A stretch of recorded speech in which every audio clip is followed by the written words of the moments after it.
Awesome. So we're going to talk about GraphQL and TypeScript, right? Looks like a little bit of a mathematical equation here. What we're trying to reduce is the resolvers that you will typically write for GraphQL. We'll talk about that. Quick introduction. I'm Praveen. I just moved to San Francisco recently. This is my first in-person talk after moving to San Francisco. So show your love. You can follow me on GitHub, Twitter, Praveen Web, the handle.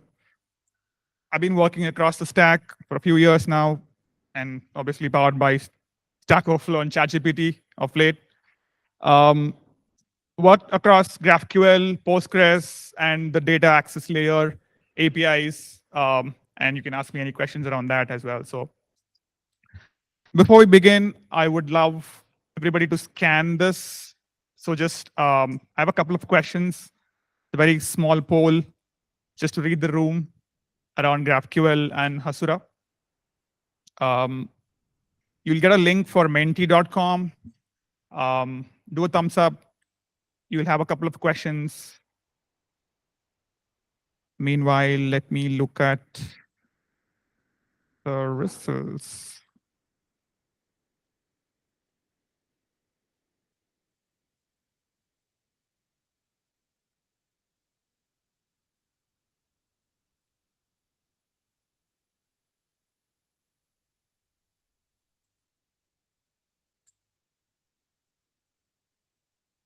Okay, that's a good mix.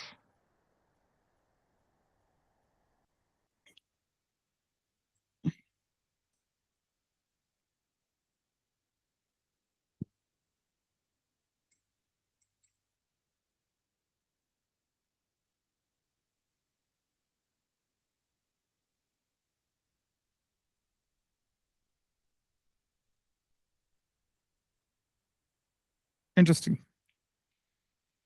Great. So I think we have a fair bit of people who know about GraphQL. So let's get into this. Cool. Since most of them are aware of GraphQL, I think you might be aware that building a GraphQL API is actually hard. GraphQL is easy to consume, right? You have a pretty good self-documenting API layer. You have this GraphQL, the tooling on the client side. So front-end developers typically love GraphQL. But what's hard is when you extend this and then start building your own GraphQL API from scratch, you find that it's actually getting harder because of the way GraphQL is designed on the server with type definitions and resolvers and whatnot, right? As opposed to writing your typical REST endpoint that you typically do in Press or any other framework. A quick GraphQL 101.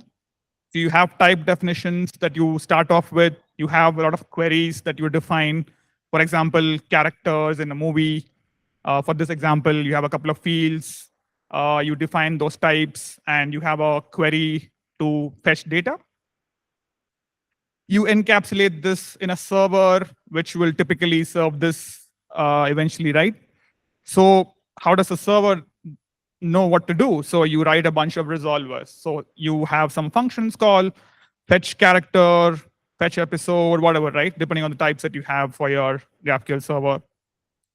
So what does it talk to, right? These resolvers talk to a database typically.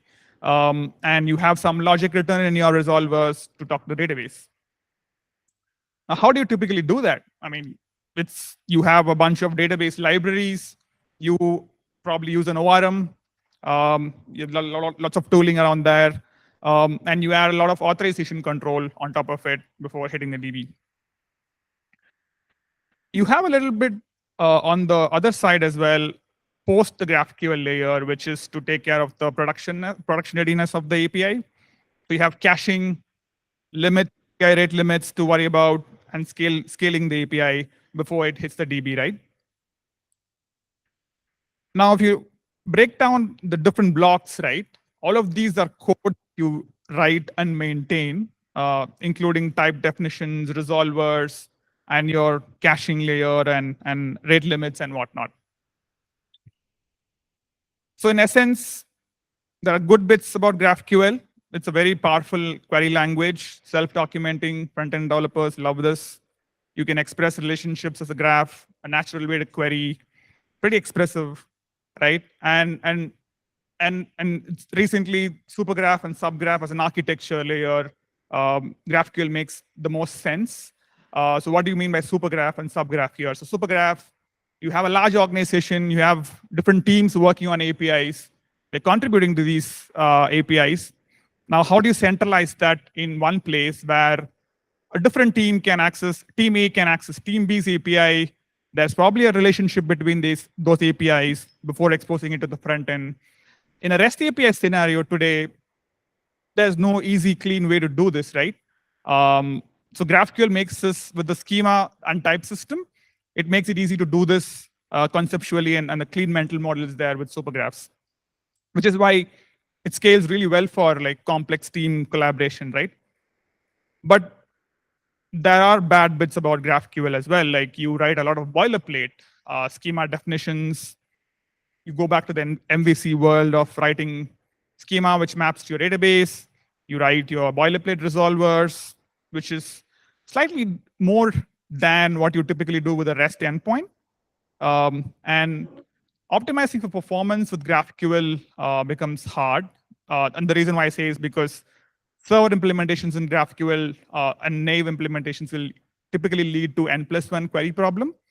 There are ways to handle that with data loader and batching techniques, but then that's something that you shouldn't be worrying about when you start writing an API, right? So those are some concerns around GraphQL that you shouldn't be worrying about.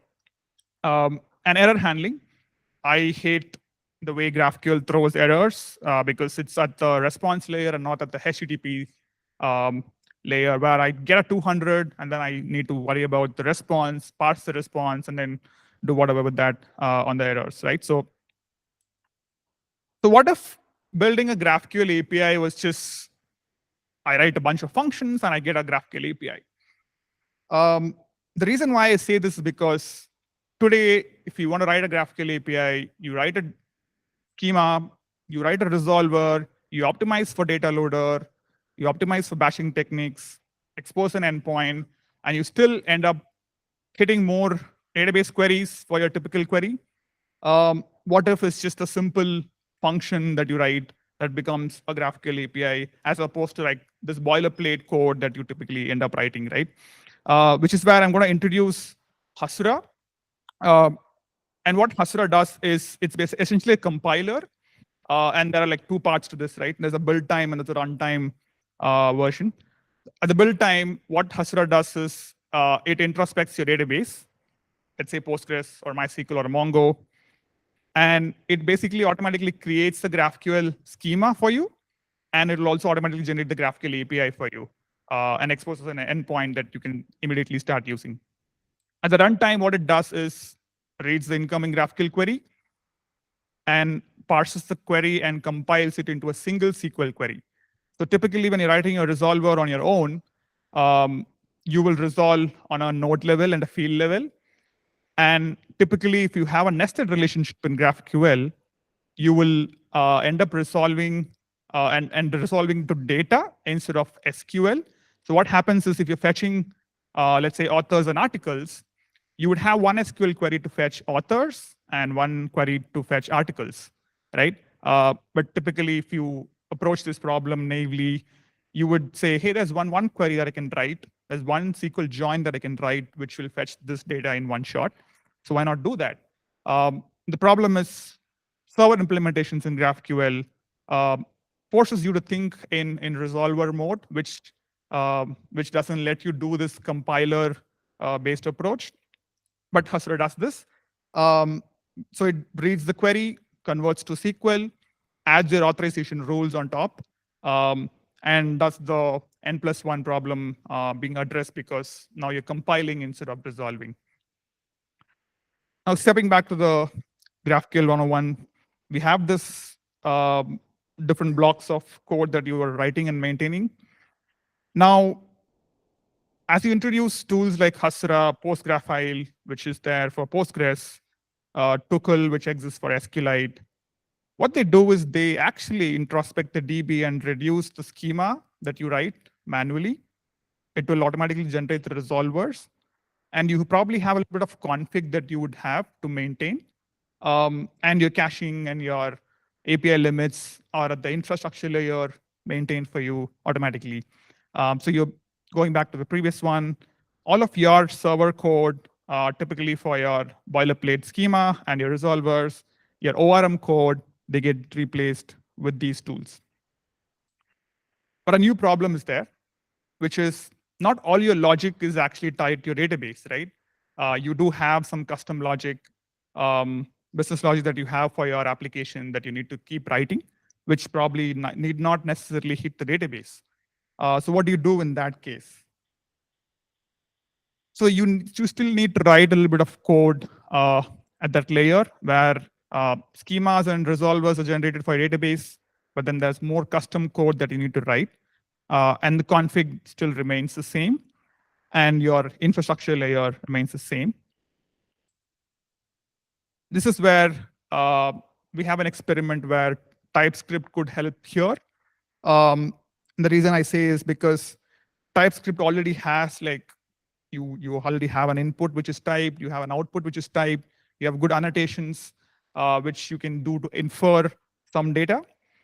What's missing is a runtime and smartness of the GraphQL on the server side. So we're going to fix that, and we have a simple demo for this. So let's go into the demo. Cool. Let me zoom in. I'm going to try doing this in one hand. Sorry. We're going to start a new, let's say DDN. I'm going to create a new project with Hasura.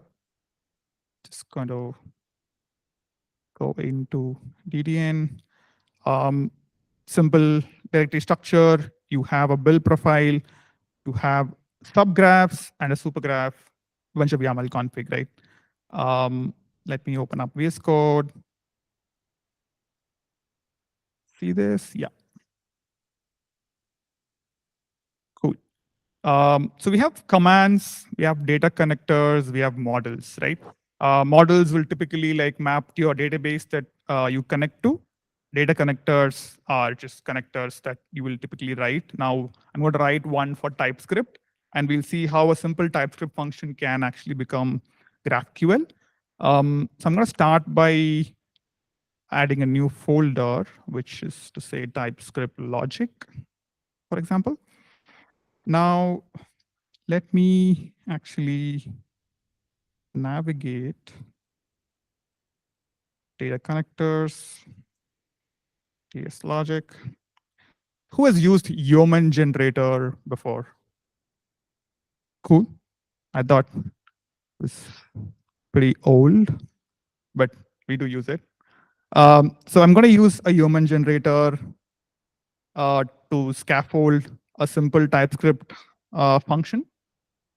Yeah, and let's go into this. We have a functions.js, we have a package.json, a very simple TypeScript function project.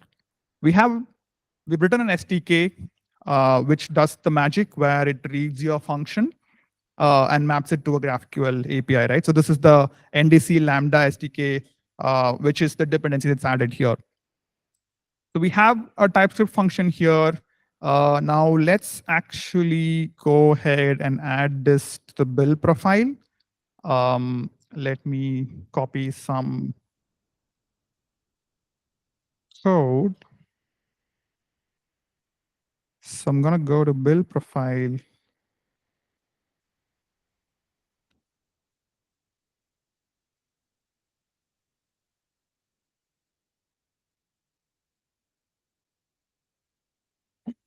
So I've added connectors. So I've added the TS logic connector. It has a watch command, your npm run watch. It has a path and it has a config file as well, right? Now let's go to the data connectors TS logic. If you look at the config file, it's named HML, TS logic HML. So we've created a new file format on top of YAML. It's just it's equivalent to YAML. The reason, so I asked one of our engineering teams on why we chose HML instead of YAML. And then the reason they gave was the parsers that you have in all of your IDEs. Everybody has their own YAML parsers. So if you want to do autocomplete on top of that, it's better we do a superset on top of this. And there you go. You created a new file format for you. So I'm going to create this TS logic.html. Now, let me add some more YAML to this. And I need to set up an env for this TS logic URL. So what I'm going to do is I'm going to create a .en file and default dot.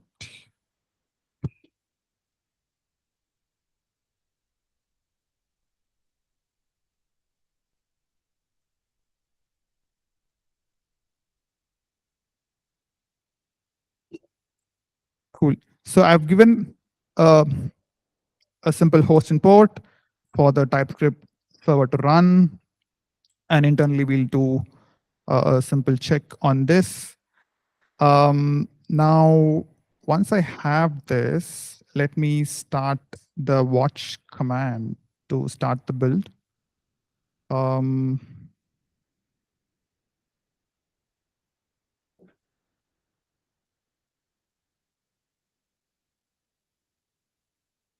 Yeah. So let me do Hasura 3, watch, and let it build.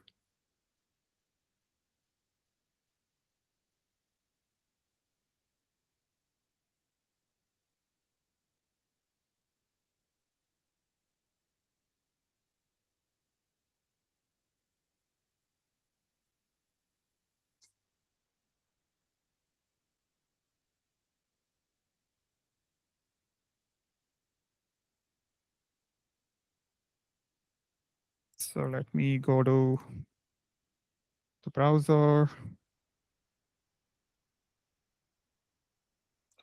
We have a new project created.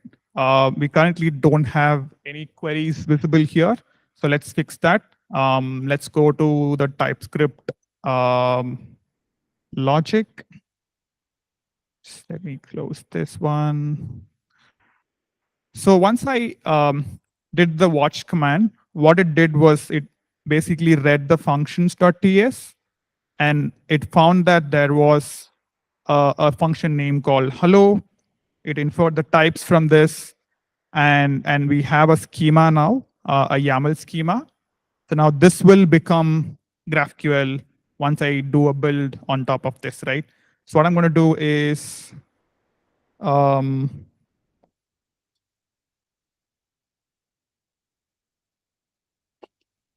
I'm doing a refresh of the data connector.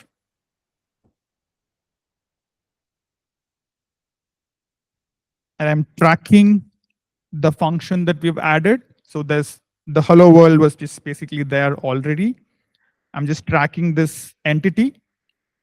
And now if I open the builds, it should have done another build.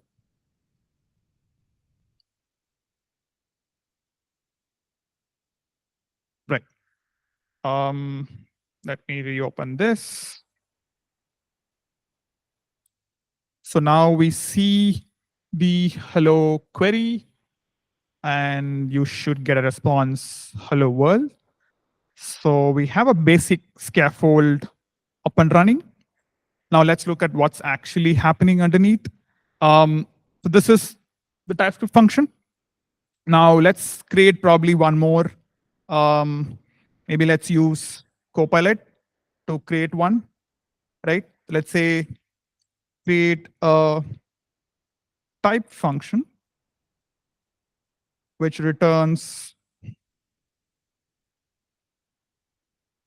what do we want to return? Like probably like a list of quotes,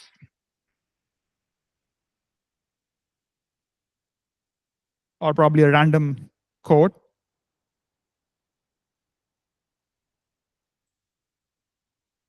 about SFNode Meetup.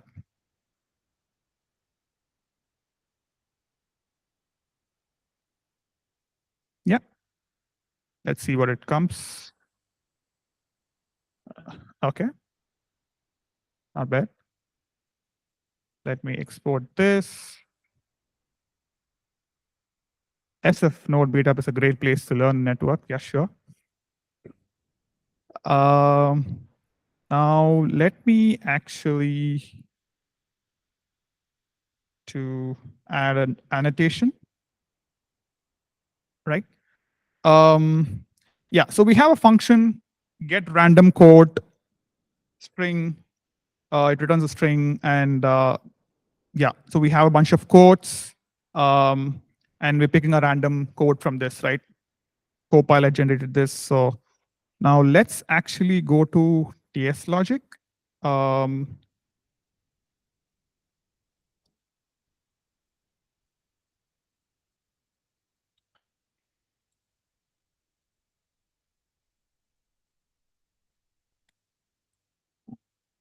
so I refresh the connector.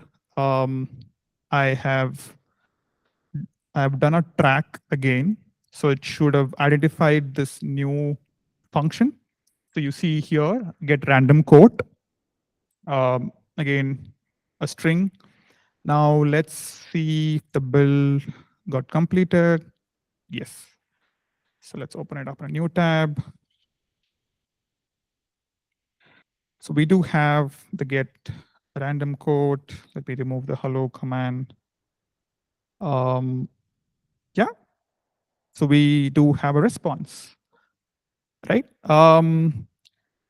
That's as simple as it. Like you write a TypeScript function, now gets mapped to a GraphQL API, and the watch command just listens to changes in your file and instantly deploys to your GraphQL server that's hosted by Hasura, right? Now, this is not just the only thing that Hasura does, right? Um, I talked about introspecting the database and giving you a GraphQL API, which will reduce a lot of boilerplate code that you typically get with GraphQL. So I'm going to show that example as well to complete this. I'm going to stop the server watch. Going to add this connector. What I'm doing here is I'm just adding a PG database, a read-only database here. Okay, what did it say? Okay, A and B not access, that's fine. Well, let me,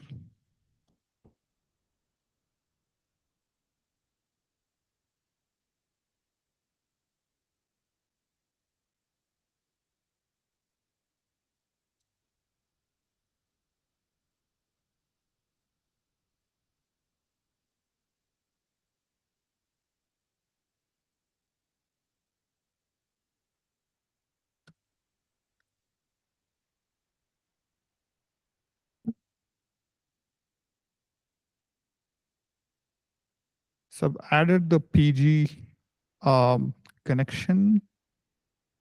Let me go and see if this is getting added.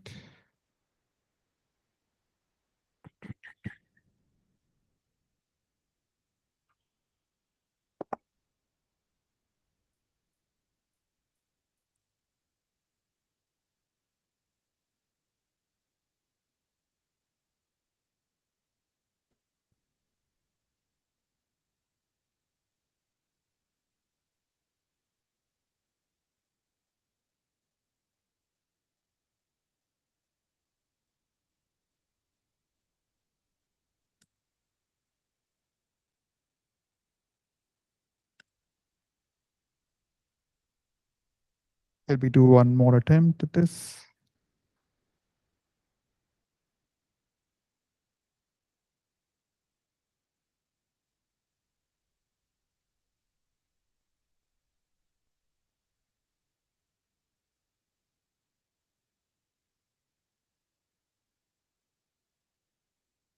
Okay, it's not able to find the secret, but yeah. Let me do a very quick cloud demo instead. Demo gods, never in favor.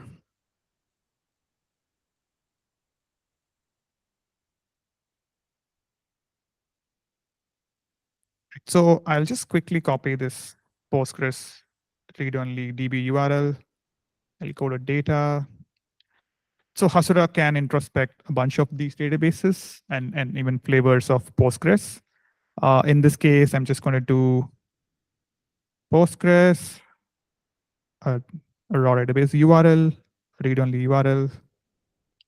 I've connected to Postgres now. It's a simple e-commerce app. So let's go in and see the tables here. So we have a bunch of untracked tables and views. Now, if I click track all, what Hasura does is it will introspect this and generate the GraphQL schema and resolvers for you automatically. And I also have a bunch of untracked foreign key relationships. So it'll also infer the foreign key constraints between those tables. And it will establish a join so that you can now start doing nested queries with GraphQL.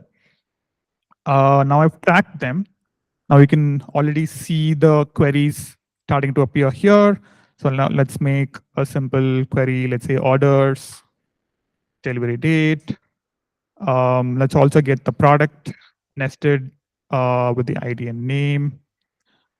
And there you go. So you can now also do rich SQL level filtering. So you have a var clause, you have limit, distinct, offset, very expressive language that you typically get with SQL.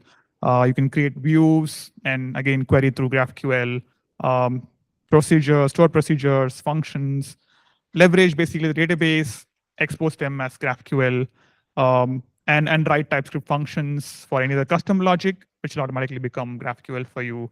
So that will take care of your entire API stack that you can now start writing. Yeah, that's my demo.